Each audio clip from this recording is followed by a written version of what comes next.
Welcome back to another GTN Coaches Corner, your chance to just send us any triathlon training and racing related questions that you like using the hashtag GTN Coaches Corner, and we have tons of questions in.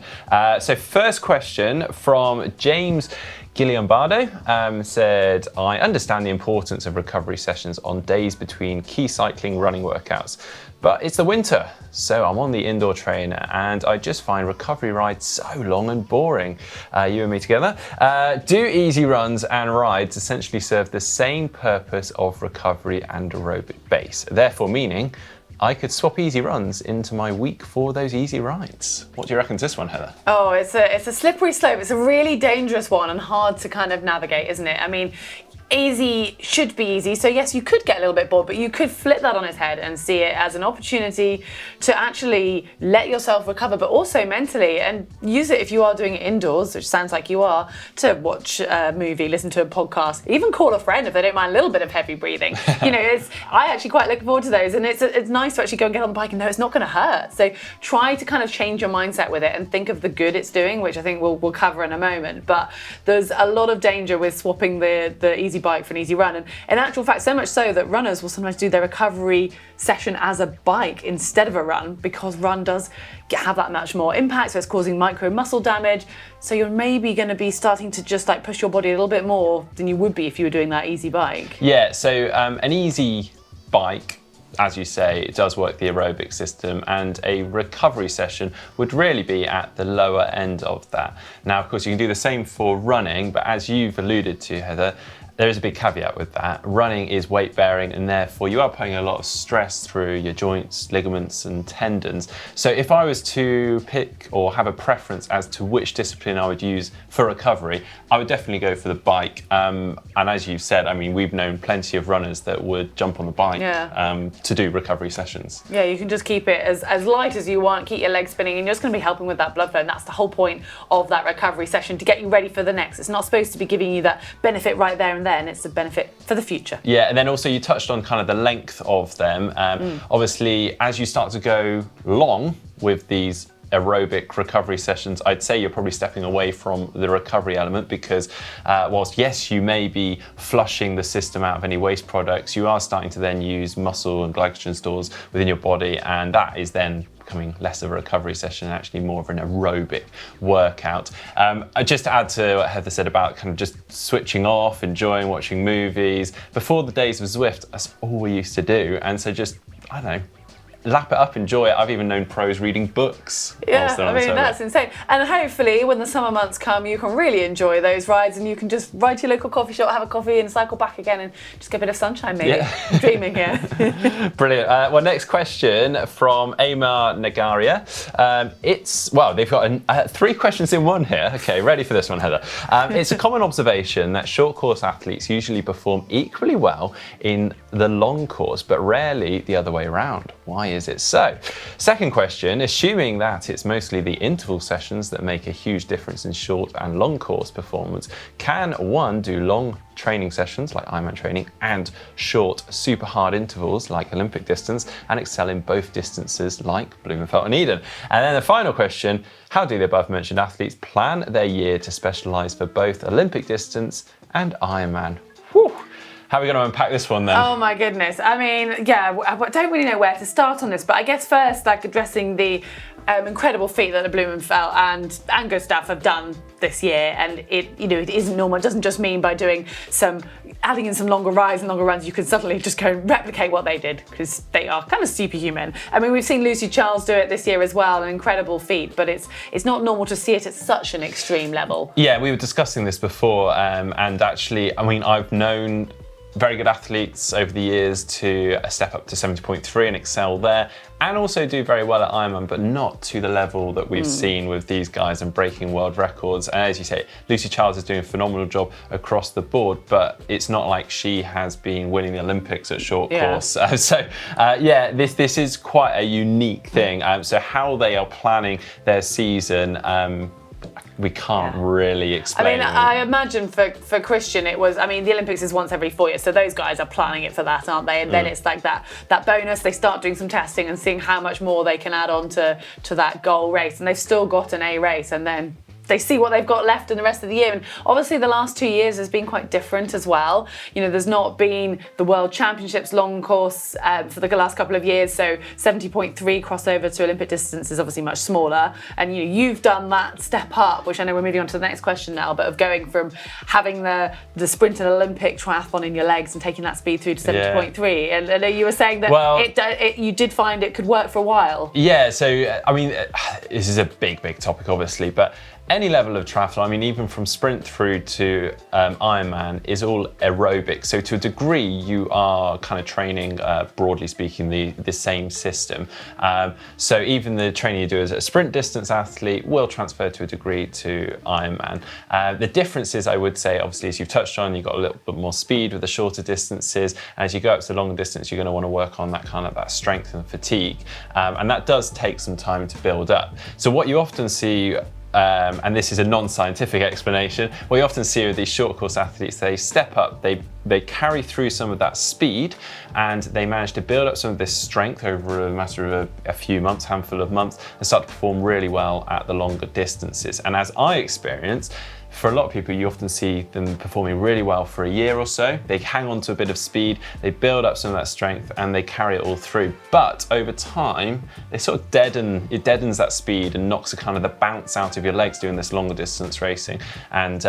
And yeah, you lose that speed, and you often, and we have seen over the years, and it happened for myself included, is sort of the performances started to drop off. So it's really quite a tough balancing act. But yeah, it's a tricky one to. Yeah, and I mean, you're touching on here about doing the super hard short intervals along with the long distance training. But I mean, when you're training for an Ironman or middle distance, it's quite good to put those sessions in anyway, and that's not going to suddenly make you a short course or a sprint triathlete. It's going to just keep you sharp, and actually it's just doing that high-end training, which even if you are doing a marathon runners will still run fast in their training. So yeah, I'm afraid there isn't a magic answer to just go and do some of this training, a bit of this training, and we're suddenly all going to be like Christian Blumenfeld. Yeah, I mean, as I sort of alluded to as well, like with the long distance racing, there's so much to learn and to practice. The fueling that you would do between short distance and long distance is completely different, and you've got to train your system to be able to cope with that. So hats off to Christian and Gustav. Yeah, it makes it all more respectable when you look at it like that, doesn't it? Yeah. Yeah. Well, our next question comes from TR Beyond. This is a question mark for you because James isn't here. When you were racing pro, what was your minimum weekly running volume and intensity that you would do while still being able to run really well for a 70.3? Well, actually, I know what James did as well, because we spoke about this before, so I'll answer on behalf of both of us. On minimum, I would probably run around 40k, maybe 35 to 40k, and could get away with that. That was a recovery week. But I found that to perform well for myself, and the same for James, we were typically around that sort of 70 kilometre mark, week in, week out. Obviously, we were professional athletes, so we had the time to recover between that. But yeah, looking back through my training log, I was probably like around 60 to 80k, 70k on average. Interested to know what you did as a pentathlete. I mean, very different distance. Yeah, it's funny because I didn't even run, I ran sessions, but I didn't record, I didn't use a smartwatch. So my sessions were so short, they'd be on the track, but I wouldn't actually add up the distance. I had no idea. And I mean, I remember when I first started kind of moving on, it was a 3k, and we had to go for a 40-minute steady run, and I was like, oh my goodness. And then in the winter, one season, we suddenly had to do a 14k long run, and I remember looking at the coach having this argument, say I run 3k, I cannot run 14k. Well, look at you now doing ultra marathons. Yeah, exactly. But I also want to know how much of that would be intensity of that, so 60 to 70k. So actually, I built this up with time. I actually started off just doing one speed session, one threshold work session, and a very steady long run. But actually, as I kind of built up, and going back to that previous question, sort of built up that strength over time of racing longer distance, I started building a lot of sessions also into longer runs. So I was typically actually sort of doing around 3, sometimes 4, but very loose sessions. So they weren't kind of full on absolute killer sessions. But going back to the distance, for me, I found that running, if I ran anything less than sort of 60, 70k, I just didn't really have that strength for running off the bike. So it is a personal thing. As I said, that was a professional athlete volume. Exactly. So you need to find out what works for you. But the key, as we talk about so much here on the channel, is consistency. So working out that volume that works for you, that you can repeat week in, week out. Yeah, I think consistency leads us on to our final question. No, sorry, our penultimate question for Renaissance WW. I struggle integrating gym work during on-season training with all 7 days of the week booked with at least one of the 3 sports. How many days a week should I be trying to get to the gym? Saying I suppose I could add it to my swim days. Is if one of my days of strength work is enough to make a difference or improve strength, or only sufficient to maintain my current fitness? Now, I think we're both on relatively the same page, but I think you might have more to add to this. So I would generally recommend, and this is what I did and have done with athletes over the years, is recommend 2, maybe even 3 gym sessions per week during the off season, perhaps even in place of some of the sessions. I think just the benefits that those strength sessions can bring to your performance far outweigh just that extra maybe easy bike or easy run. As I go into the season, or like really into the race portion of the season, I would drop that down, particularly to 2, maybe even 1 session per week, but it's more the focus would be less on sort of trying to gain strength, sort of throwing around heavy weights, and more on their maintenance. So I'm still doing a proper structured gym workout, but I'm not trying to lift heavy weights and make improvements. I'm carrying forward the improvements I made from the winter and just trying to maintain that. But I know you maybe have a little difference. Yeah, I think it does depend on what your race season looks like to start with. And obviously, when you were a pro, you were racing a lot, whereas I imagine a majority of age groupers will have 1 or 2 A races, and then it depends how well you want to race on those smaller races in between, because yes, you do get muscle damage from that, but it also depends how far into your career you are. And if you're still early days and you're on this quite quick trajectory of improving, you don't want to limit that just to the winter. If you're getting strong, or you've had, say, a weakness, or you've realised that your glutes don't work very well for running and you've started to work on them in the winter, you don't want to stop. But I would say don't do more than 2 a week during your kind of racing season, because you're going to be doing, most probably, depending on your training setup, most probably more intense bikes and run sessions than you would have been in the winter. So it does depend on your whole program as well and what your weaknesses are. So it's one of those that's hard to answer specifically, but I think, I would say target, see what your goals are, what your weaknesses are, and then plan it from there. Yeah. Brilliant stuff. All right, final question then from David Fritz. We actually had a very similar question a few weeks back, but we will answer again. So they've said, it sparked the question regarding recovery. I'm reasonably fit, and very fit actually, 2:27 marathon, 56 minutes for 40k, but they're a slow swimmer. I was hit by a car 2 weeks ago and suffered a collapsed lung and broken ribs. Very sorry to hear that, David. What are some good ways to maintain fitness whilst I recover? Shame we don't have James here today, because he has had a very bad bike accident, not hit by a car, but he suffered broken ribs, punctured lungs. He didn't even know what happened. I think we talked about it on the show before he even joined us. Yeah. But I mean, James was talking to us about it before, but also just like the main point here is your body's health is absolutely the first thing you need to consider and put all your energy into. And fitness will come back, but if you push things too soon, you could do long-lasting damage. So your body is going to be taking every ounce of energy to repair everything that's going on, and it might just say, oh, the bones are healed or whatever, and it's really easy to look at just the obvious bits of healing or the scars you can see or anything like that and think, I'm back.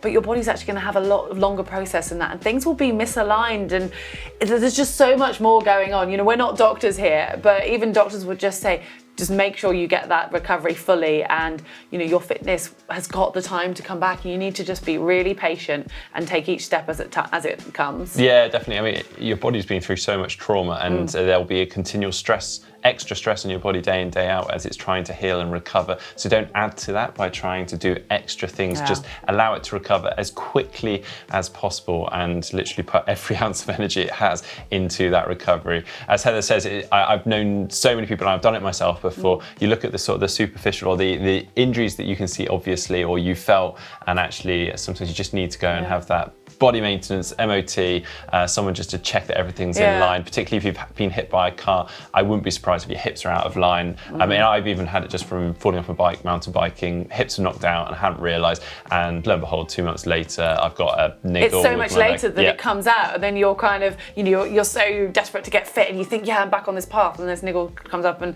I think I've had it from a skiing accident that ended up, problem was all in my pelvis, comes out my knee a few months later. But also on the actual, just your recovery, your health underlying. I've had an accident years ago on a horse and I ended up getting glandular fever afterwards because I thought I'd recovered, and I think my body just was still needed more. It was still trying to recover without me knowing, if that makes sense. So just respect the time. And then when you do finally get back to doing some exercise, just be really careful. I think you got that picture now from us, but just particularly if you've injured your ribs or anything sort of around the torso area, you may want to keep everything relatively linear and static. So that may actually mean sort of doing a static bike in the gym, a recumbent bike, or anything like that, where you're not having to twist your torso too much. So just be really sensible, listen to your body, don't push things, and maybe if you need to, go and seek some professional advice, even from a doctor or a gym instructor or something like that. Yeah, we got deep in some of those questions this week. Well, hopefully they have helped you guys, and if there's anything that it's kind of brought to mind, please do leave your questions below this video or any video using the hashtag GTN Coaches Corner.